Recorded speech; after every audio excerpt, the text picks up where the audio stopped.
the interdependency part, it's always been the core of my philosophical belief. I have experienced it in so many ways in the moments, so I can't really explain how it got into my head.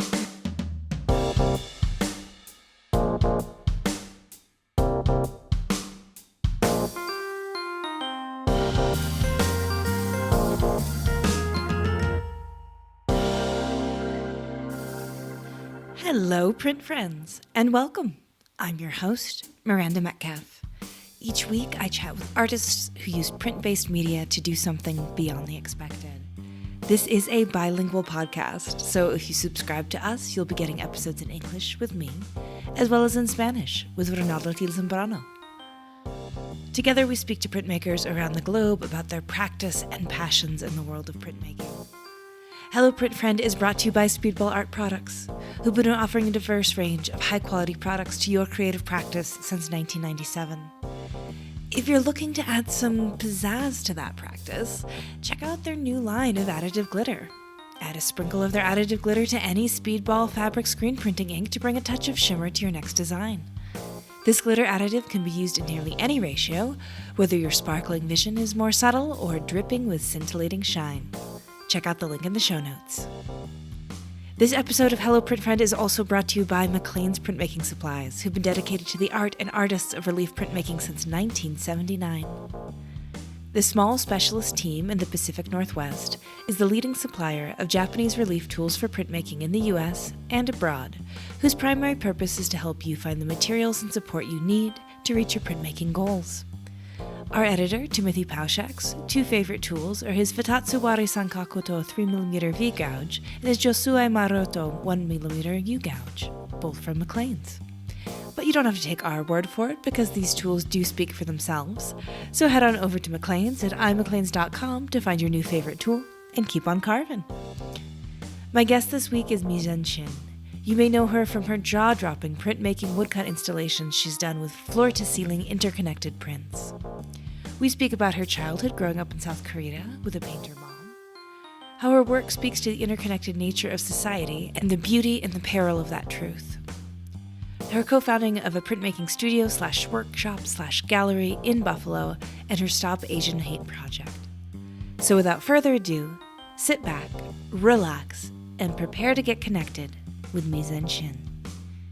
Hi Mizin, how's it going? Good. How are you? I'm good. I'm really excited to talk to you. I feel like in a way it's kind of like coming home because we sort of tried to do a chat really early on in the podcast and it just didn't work out because we had the three people and then it just didn't flow and I was all new at podcasting and I didn't know how to make it work, and I've always been like really wanting to kind of circle back and get a chance to talk to you again and actually have that one-on-one format that I did find worked really well. And so I feel like it's like 3 years in the making, this conversation, so I'm really happy we've been able to connect and have it. Yeah. Oh, thank you. I'm so excited to share more about me, but there's the other things that I'm involved. Yeah, so thank you so much for having me. Absolutely. Well, before we get into my questions, would you please introduce yourself and just let people know who you are, where you are, and what you do? Awesome. Yeah. Hello, everyone. I'm Mizin Shin. I'm from South Korea. I moved to the States in 2015 to join the MFA program at State University of New York at Buffalo. I'm currently living in Rochester, Western New York, where I teach printmaking and professional development from our art major seniors in the art and art history department at University of Rochester.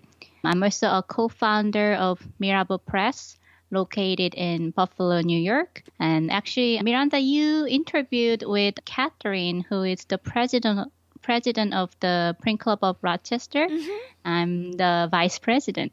Oh, gotcha. So, I'm getting the whole board here, one piece at a time. Yeah. Yeah. And then I'm on the board member of the Mid-America Print Council. So I'm very excited about the upcoming conference in Ohio. Yeah. Yeah. We'll definitely have to make sure we plug that, because I know that this podcast is a great platform for doing that. And I always think that the more people know about our print gatherings, the better for all people in all fronts. So we'll definitely chat about that. Yeah. Yeah. You said that you were from South Korea, but where did you grow up in South Korea, and what role did art play in that part of your life?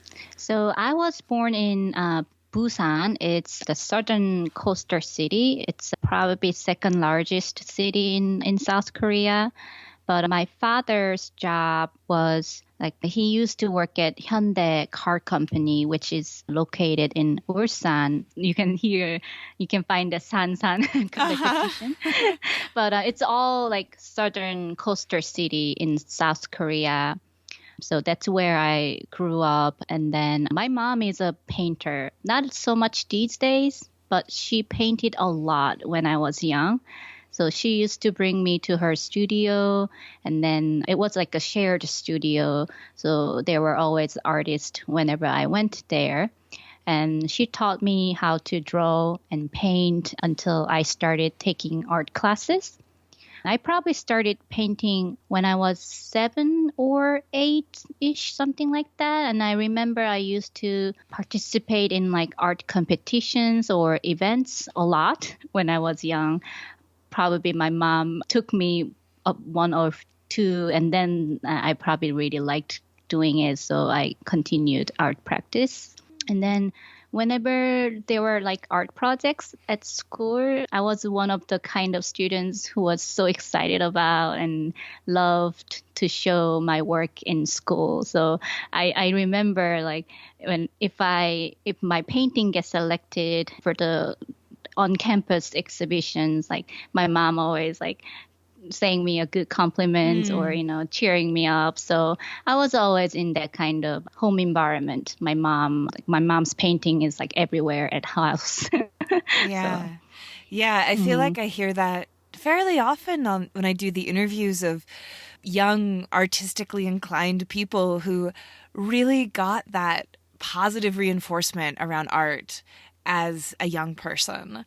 And that really, was some of like those first early feelings of like feeling good and feeling special and getting the positive attention. And then that kind of sets them up. I don't know, maybe everyone's still just chasing mom's accolades, like right. 20, 30, 40 years later.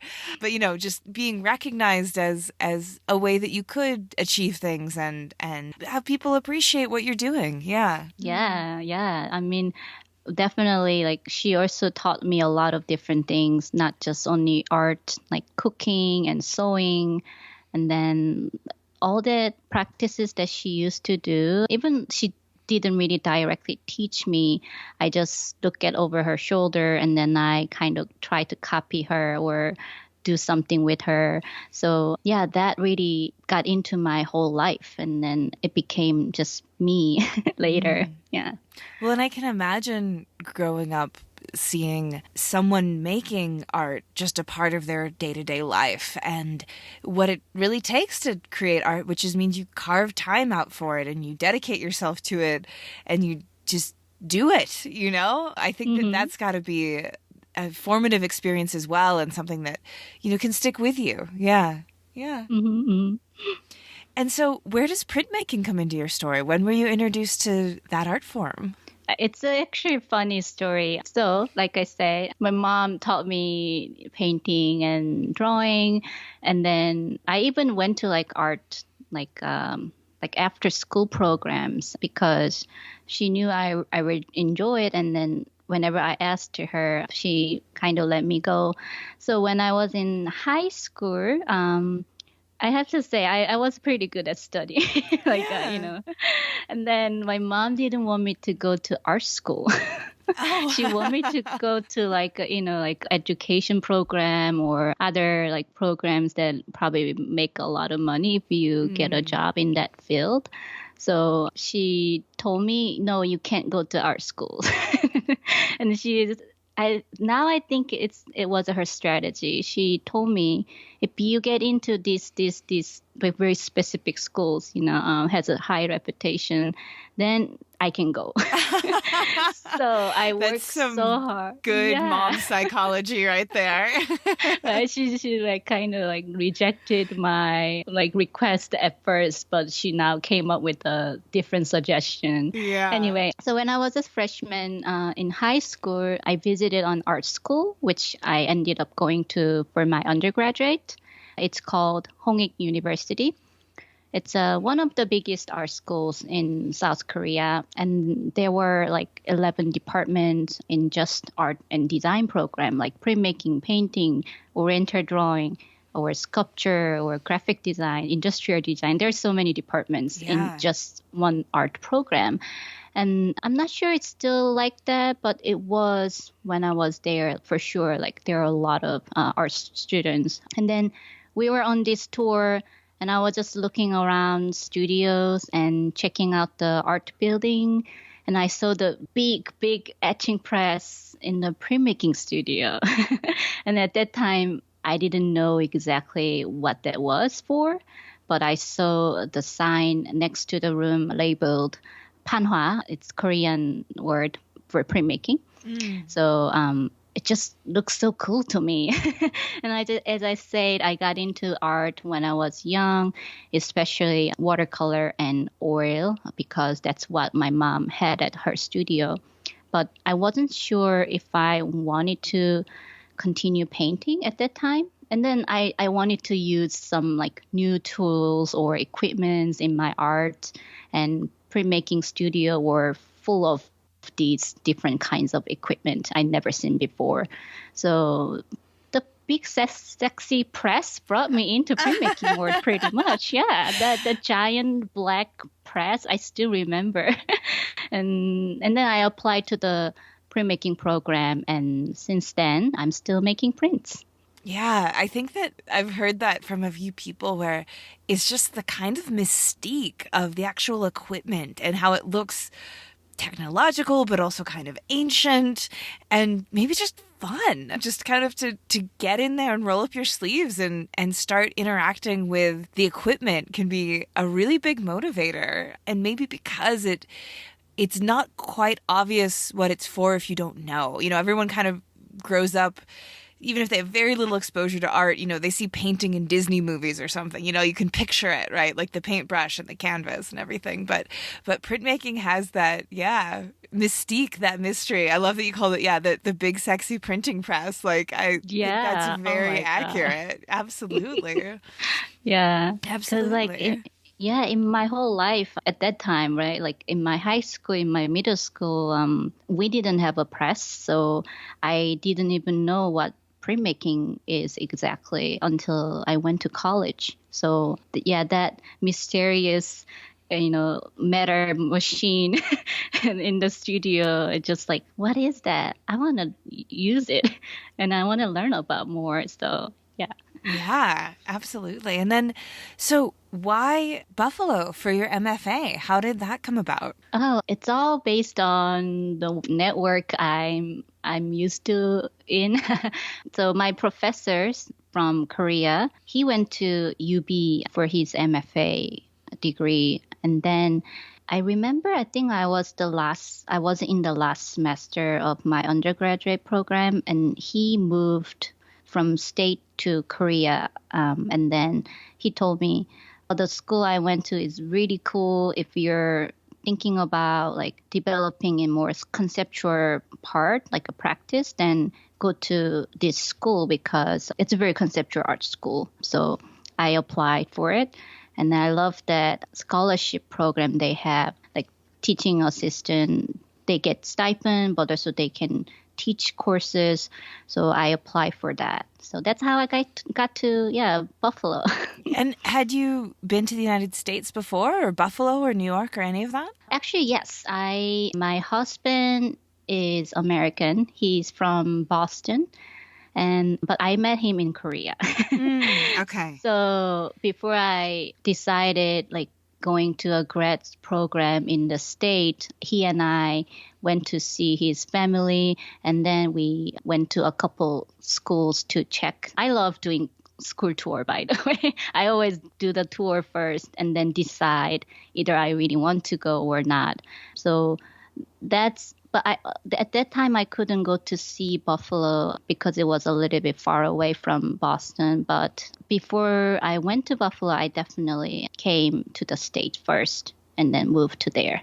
Yeah, I mean, it might seem kind of obvious to say, but like, yeah, that's the way to do it. Tim and I picked up and went to Australia having never been there, and it's just a little bit more shocking, I think, when you you're already dealing with like the complexity of taking on an MFA program, taking on grad school, and then also you've got no kind of foundation of what to expect going into it. It definitely made it more complicated. So yeah, that's I'm sure it's good to go and visit if at all possible, for sure. And Right. have family close by, I mean, Boston is not that far, so that's nice too. Yeah. Yeah. For me, that was a huge decision because I'm the only one in my family living in abroad. So when I told my mom and sister, I want to study in America, and then they said, "What? You're gonna be away from us? Like how far? Like 13 hours? Yeah. So and also the tuition is it's something that the number was. I just couldn't imagine how I would be able to pay for that much money. I didn't grow up in wealthy family background, so I had to really think about what I can afford. So I applied only the school that has funding support to international students, which there are not that many. So it's true. Yeah. Yeah. So UB was such an amazing school that they welcomed me so well, and then also I could get a lot of support from there. Yeah. Yeah. I mean, it sounds like it was just the place you were supposed to go, that things kind of lined up and you went, and that's the best way to do it. Yeah. And so I want to talk a little bit specifically about your practice and the way in which you use printmaking in maybe non-traditional ways. You do installations, you do immersive spaces. How did that come about when you just kind of decided, you know what, I don't need to make rectangles on paper that go in frames? When I was doing my undergraduate in Korea, I felt this media, printmaking doesn't get enough attention or understanding of process because so much of the printing process is hidden behind the scene by the time the artwork is shown to the public. So many times, we see prints be undervalued or misunderstood by the large art communities. There are people out there who think, prints as a cheaper imitation of other kinds of work like drawing or painting.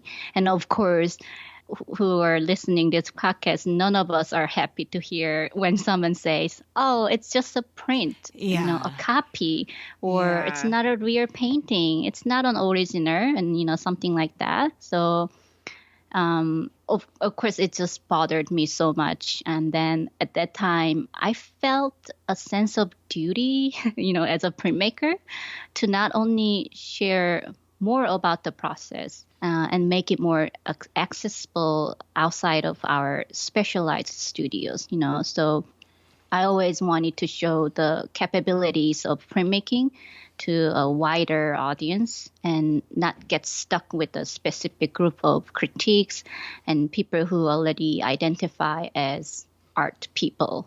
I started installation based work and then adopting digital practices to printmaking because I wanted to make this medium look more like a contemporary way, but also it's not always about just process. There's also so many potential possibilities I thought I can reveal with my artwork. I also worked at a design company at that time, and then the kind of working environment helped me to be familiar with technologies, but also comfortable with communicating through my work with the people who have diverse background outside of the art school. Some of my clients say what is printmaking exactly? And they have no idea what prints is and what kind of work we make in art, fine art. Probably some clients just make like a brochure or pamphlet, and that's what they think it's printmaking, So, which isn't. I don't think it's wrong.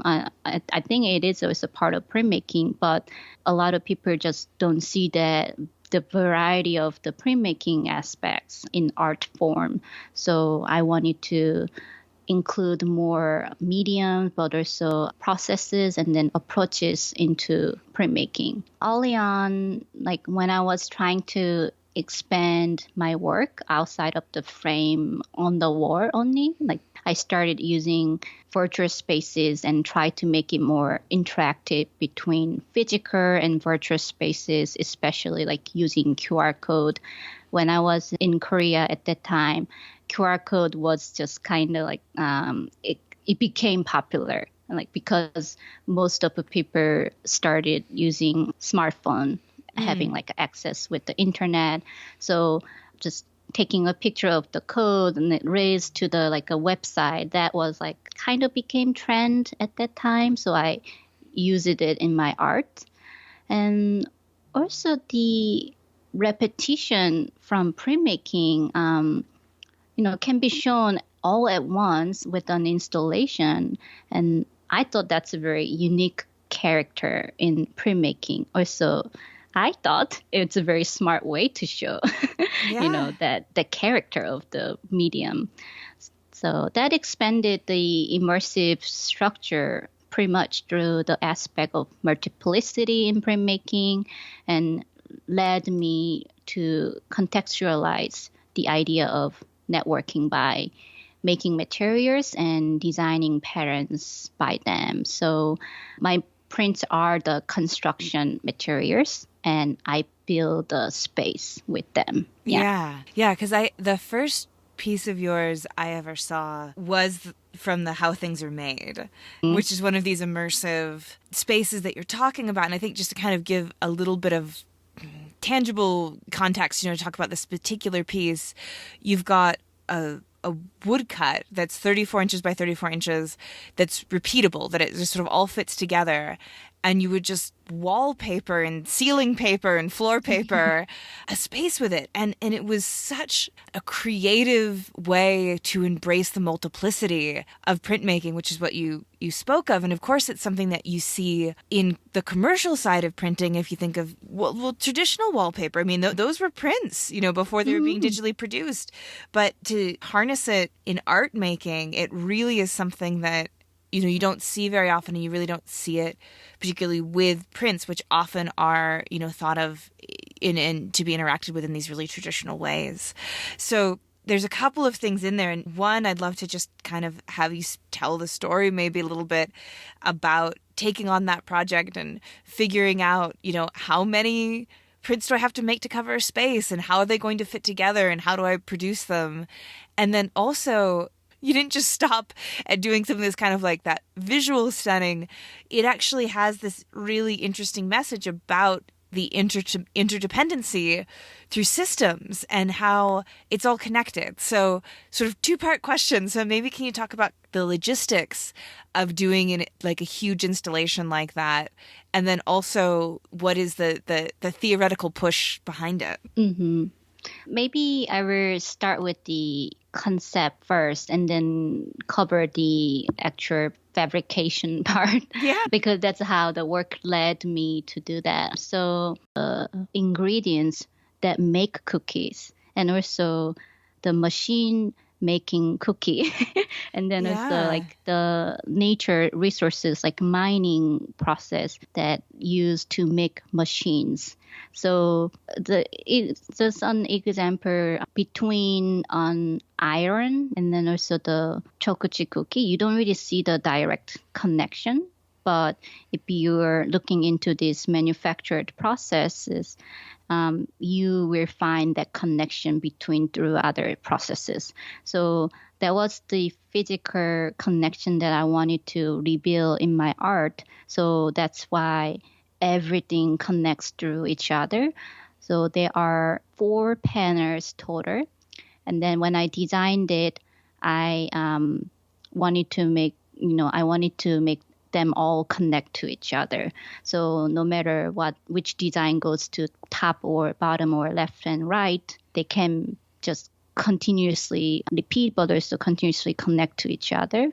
So that was the how things are made wallpaper project started. And then because I experienced this interdependency throughout our societal system as a one individual person, but also one of the elements of the society, So my presence is very important, but also I wanted to highlight that in my artwork. So sometimes, when the viewers are in my work, the focal point of themselves is part of our system. I wanted to them feel like they are in that system, So that's why the immersive idea kind of rebuild in that installation. Yeah. Yeah. It reminds me a little bit of this. I think it's in one of the Dalai Lama's books. He talks about if you were eating a sandwich and you truly understood everything that went into creating the sandwich, it would be an absolutely transcendent experience. Because if you thought just the bread alone, right? Like how many people had to touch the bread, how many people had to go into making the butter and all of it, and how, all of these hidden systems that are not a part of our lives, but so dramatically affect the way that we live, and the fact that they're all so interdependent, as your work speaks to. It's kind of mind-boggling to try and wrap your head around it and keep it all in your head at the same time. Really a beautiful message, though, because it is the interdependency that I think people forget about. I think particularly in America, being so individualistic, there's not that attitude of the rising tide raises all boats, and, when I hurt, it's going to hurt something else, and when you hurt, it's going to hurt something else.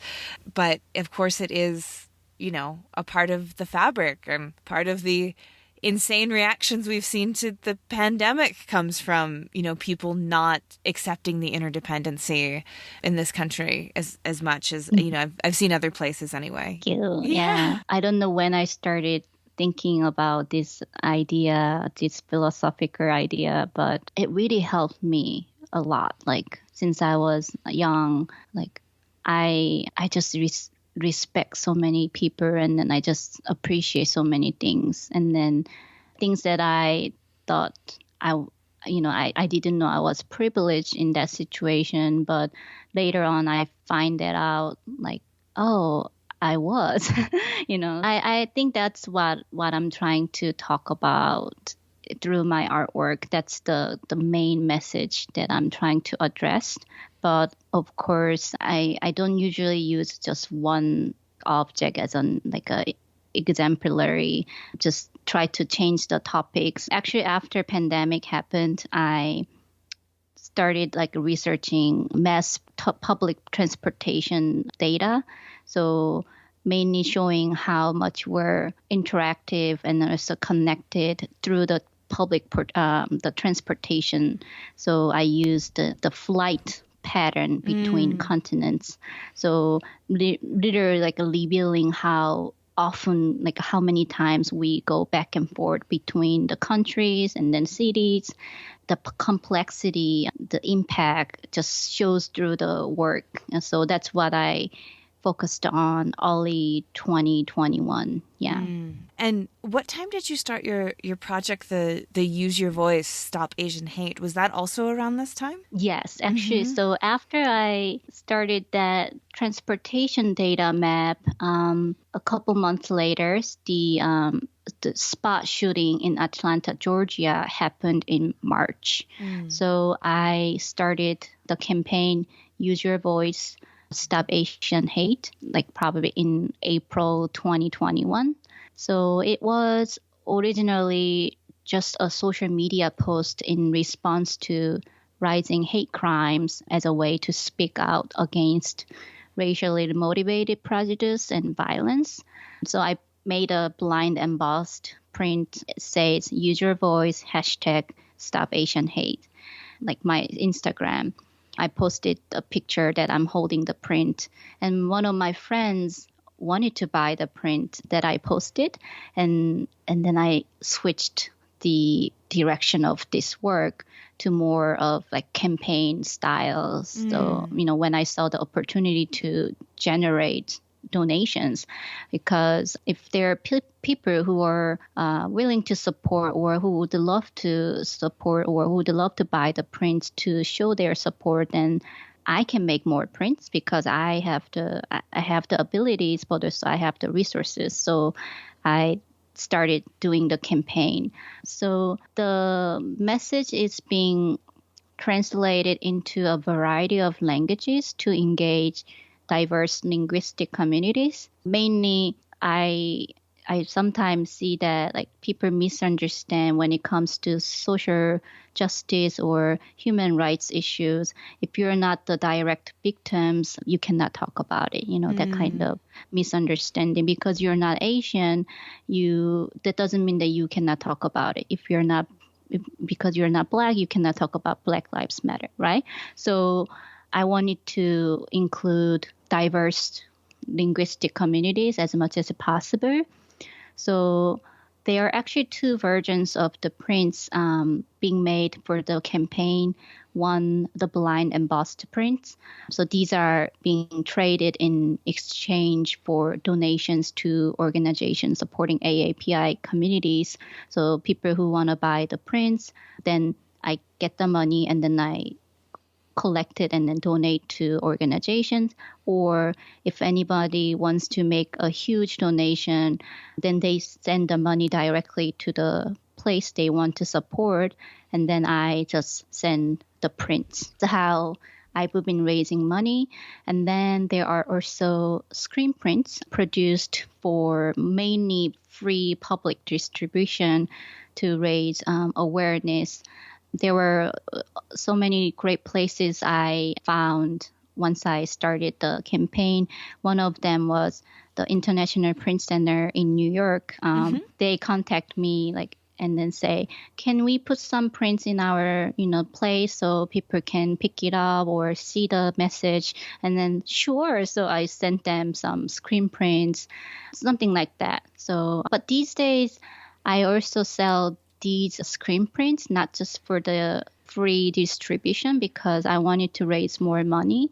And then I'm doing also public workshops. So local people can come and then make the prints with me, and they take the prints with them to share with their neighbors or their friends, something like that. Yeah.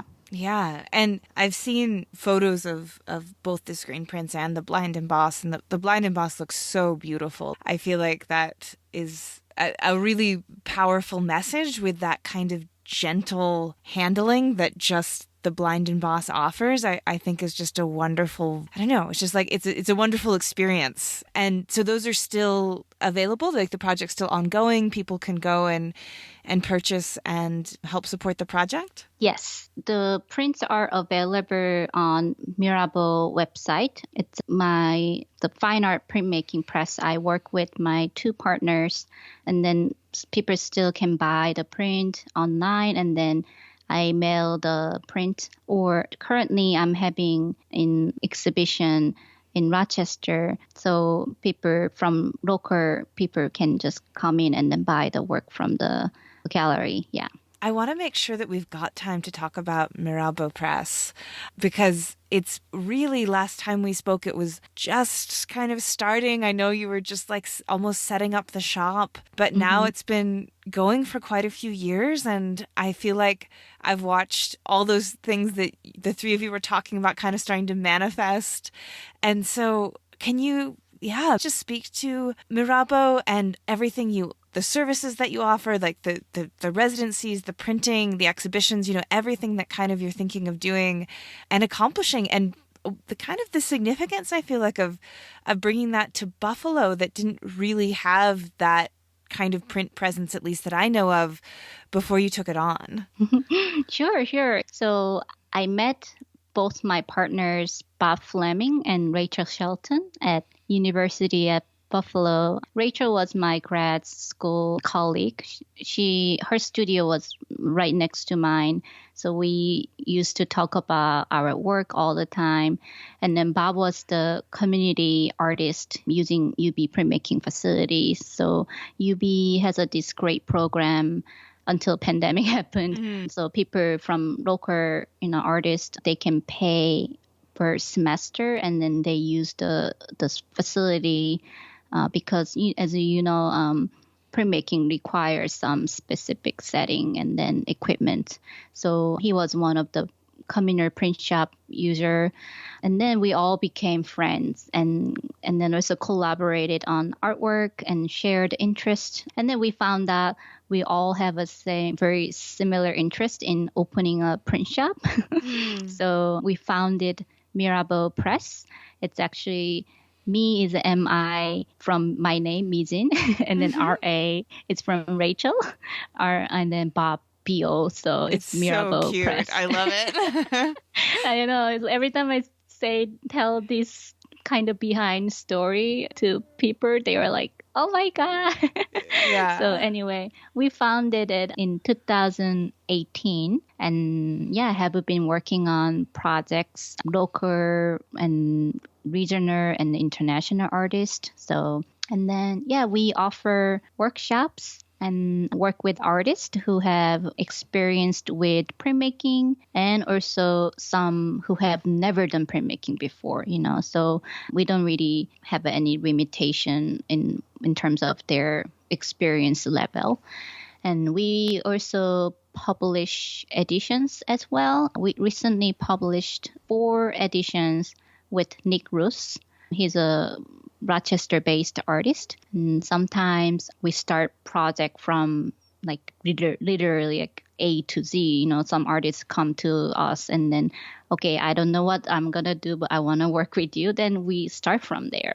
Or some people have a very specific like trajectory or like kind of like ideas, but maybe it will be modified or it will be adjusted once they start working with us, something like that.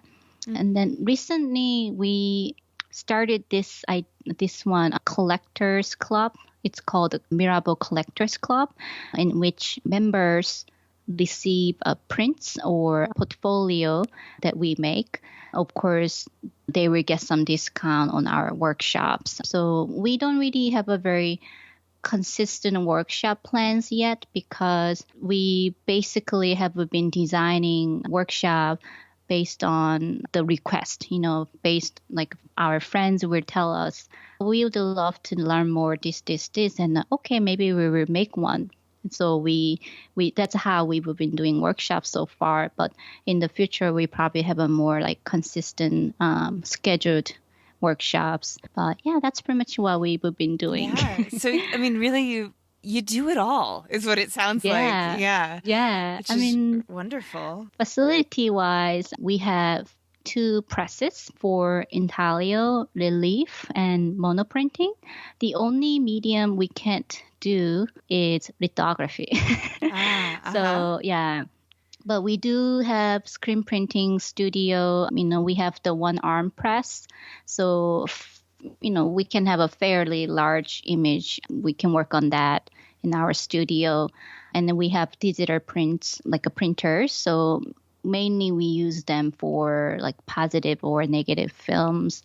But if clients wants to like combine the medium like between digital and then intaglio, which Nick is working with us again, then we do that. So that's kind of what we have in our studio. Yeah. And then you're also going to be involved with the Screen Print Biennial, which is coming up as well, correct? That's a great Western New York staple and a wonderful event. Yeah. So in our building, we have a like gallery space where we usually host exhibitions for artists we work with. By the way, we also have a residency program. Yep. So artists can come and work with us or learn some new techniques. So mostly either the artists we work with or invited artists, so we exhibit their work. But this time, this fall, we will be hosting the Screen Print Biennial 2022. So there is no entry fee, so please apply for it. The deadline is May 31st. So the work in the biennial this year will be shown in 2 cities, Albany from September to October and Buffalo at Mirabel Press from November to December. So once the show is over, we will cover the shipping and then the artwork will be sent to the artist after December. Yeah. So I do want to make sure that we've got time to talk about the Mid-America Print Council conference, because at the top of the hour we promised we would. So tell us about your involvement in that and what it's going to be and how people can get involved. So the Mid-America Print Council, the conference this year, it will be Kent State University in Ohio. It's from October 13th to 16th. You still accept some programs and then applications. So that's due by February 28th. So please check out Mid-America Print Council website, and then you will be able to find some projects that you can develop or design or participate in. Yeah. Beautiful. So is there anything else kind of on the future horizon for you that you're looking forward to and you want to make sure people know about? So just personally, I will be in a residency this summer in Europe. That will be my first time art residency outside of the America. And then I will continue my research on the transportation and the immigrants, the migration project that I worked on in early 2021. So I'm very excited about doing, continuing the research. And I mean, I love teaching. I'm always planning projects for upcoming semester. Teaching has been it's a big part of my life. I love the interactive between students and generation and culture. So I'm thinking about writing book, sharing printmaking techniques. They don't require expensive equipment. So I'm really interested in making printmaking more accessible. And I will be doing more maybe workshops and probably uploading some video demonstrations for free educational resources online. Like I said, education is a big part of my life, and then I want the printmaking is more accessible and then also requires less expensive materials. So that's my goal as an educator, but also artist and printmaker. That's lovely. I feel like that is an absolutely wonderful note to wrap up on. And because you can now tell people, please, where can they find all of this? The videos and your projects and everything that you're up to. You are incredibly busy woman.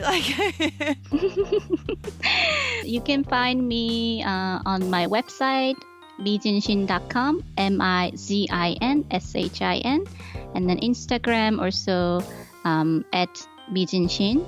And then if you would like to check out the videos I've been making, just search my name, Mizin Shin, on YouTube. Then you will be able to find my channel. There are not that many videos yet, but I promise I will make more.